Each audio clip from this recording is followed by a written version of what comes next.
আজকের ভিডিওতে দুটো টপিক নিয়ে কথা বলবো। একটা হচ্ছে কেকেআর আজকে প্লেইং ইলেভেনে কী চেঞ্জ করতে পারে এবং আমার সাইড থেকে কেকেআরের প্লেইং ইলেভেন কী হওয়া উচিত, যেটা তোমার 2027-এও কেকেআরের জন্য খুবই একটা ভালো হবে।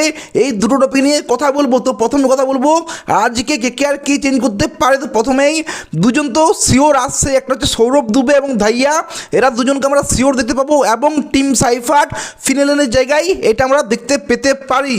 এই তিনটে চেঞ্জ আমার মনে হয় আজকে কেকেআর করতে পারে, আর যদি না করে তাহলে কিছু বলার নেই ভাই। কিন্তু যাই হোক, এই ভিডিওতে আমি মেনলি ডিসকাশন করতে চাই কেকেআরের প্লেইং ইলেভেন কী হওয়া উচিত আমার হিসেবে, যেটা তোমার 2027-ও কেকেআরের জন্য খুবই একটা ভালো হবে।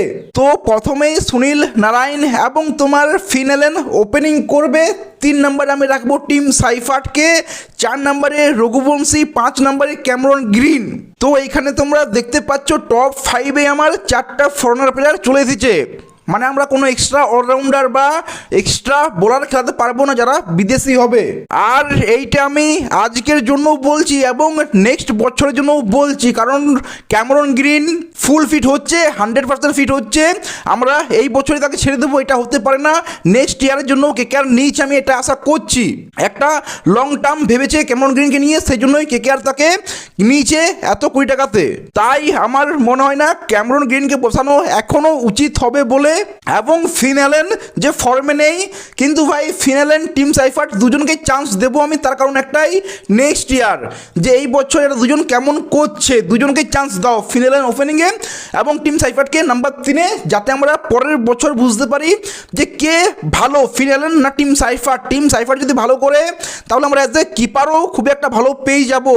আর হ্যাঁ, এখানে রাহানে নেই, তার কারণ একটাই, আমি রাহানেকে দেখতেও চাই না কেকেআর টিমে, কারণ ও যেভাবে খেলে সে কোনো কাজে আসবে না। নেক্সট ইয়ার তো ভুলেই যাও, নেক্সট ইয়ার আমার মনে হয় না কোনোভাবেই তোমার রাহানে থাকবে, রাহানে কোনোভাবেই থাকবে না। সো এটাই আমার প্লেইং ইলেভেন হবে, সরি টপ 5 হবে।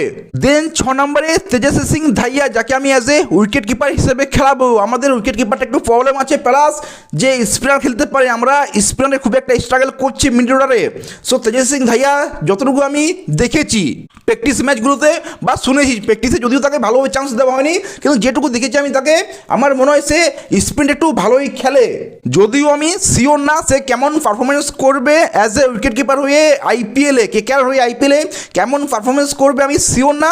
কিন্তু হ্যাঁ, যখন রমনদীপ অ্যাজ এ ফিল্ডার হয়ে খেলছে, তখন অ্যাজ এ কিপার তেজ সিং ধাইয়া খুবই ভালো, অ্যাটলিস্ট সেই জন্যই আমি ধাইয়াকে খেলাবো।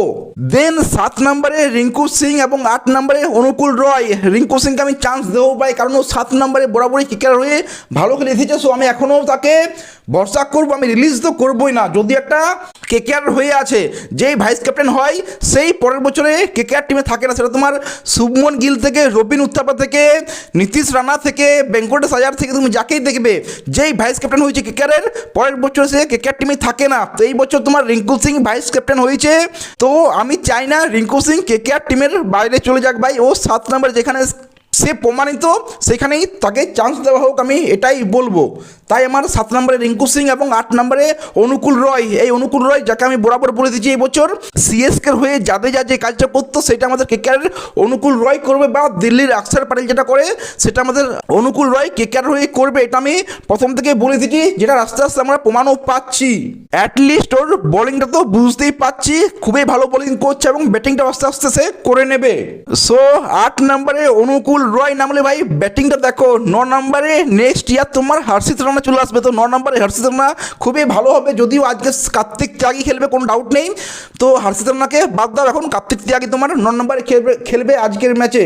10 নম্বরে বরুণ চক্রবর্তী, হ্যাঁ জানি আমি তার ফর্মটা খুবই বাজে আছে, সে 4 ওভার বলটা পর্যন্ত করছে না, কিন্তু আমার মনে হয় ক্যাপ্টেন কোচ একটু ভালো ওকে জোশ দেবে, তো ও ঠিক করে নেবে ভাই।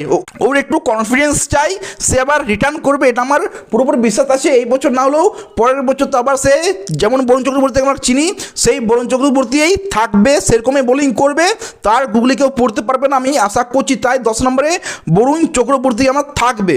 আর কেবল এই 4-5টা ম্যাচে খারাপ পারফরমেন্সের জন্য তাকে কেকেআর টিম থেকে বাদ দিয়ে দেবো, এটা হতে পারে না। বা কেকেআর টিমে থাকবে কিন্তু বরুণ চক্রবর্তী খেলবে না, সেটা হতে পারে না। নেক্সট ইয়ার আমরা বরুণ চক্রবর্তীকে দেখবো যে সে খেলছে এবং 10 নম্বরে খেলছে। কিন্তু আজকে বরুণ চক্রবর্তীকে আমি খেলাবো না, খেলাবো কাকে? দাস কামরাকে। হ্যাঁ, আমি তাকে সুযোগ দেবো।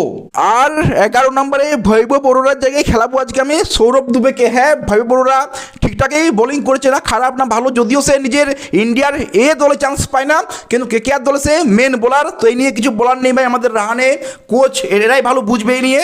বৈভব অরোরাকে পুরোপুরি বাদ দিলেও হবে না, নেক্সট ইয়ার তো কেকেআর টিমে থাকবে, তাই আমি সৌরভ দুবেকে চান্স দেবো এখানে।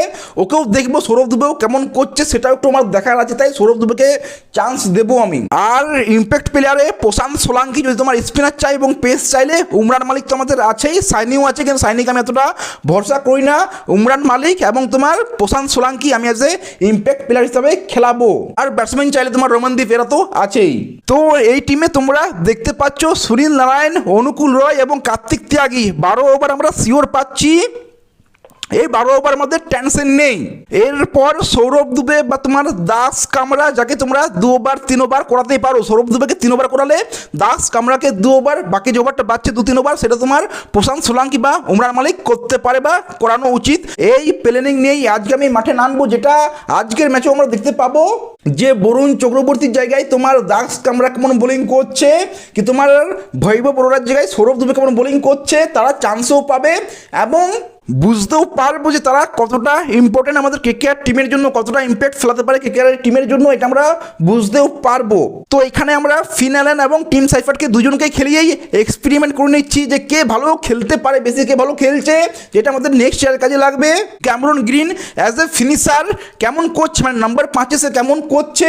রাসেল 7 নম্বরে নেমে যে কাজটা করতো, সেটা তোমার ক্যামেরন গ্রিন নাম্বার 5-এ খেললে কেমন হয়, এটা আমরা দেখতে পাবো যে Cameron green as a finisher কেমন হয়। এবং ক্যামেরন গ্রিন আমার এখানে অ্যাজ এ ক্যাপ্টেন থাকবে। তো দেখো আজকের ম্যাচে এই প্লেইং ইলেভেনটা হবে না, আমি শিওর 100% জানি, কারণ আমি রাহানের উপর ভরসা আছে যে ও বেস্ট প্লেইং ইলেভেন খেলাবে না। আমি প্রথম ম্যাচ থেকে বলে দিচ্ছি ও খেলায়নি, সো এই ম্যাচেও খেলাবে না, আমার পুরো ভরসা আছে এইটাও হবে না। কিন্তু হ্যাঁ, এই প্লেইং ইলেভেনটা হওয়া উচিত, যেটা তোমার নেক্সট বছরও কাজে আসবে, এটা আমার মনে হয়। এই নিয়ে তোমরা কি বলবে কমেন্টে জানিও। ভিডিওটা ভালো লাগলে লাইক শেয়ার সাবস্ক্রাইব করে দিও। দেখা হচ্ছে পরে, টেক কেয়ার, সি ইউ।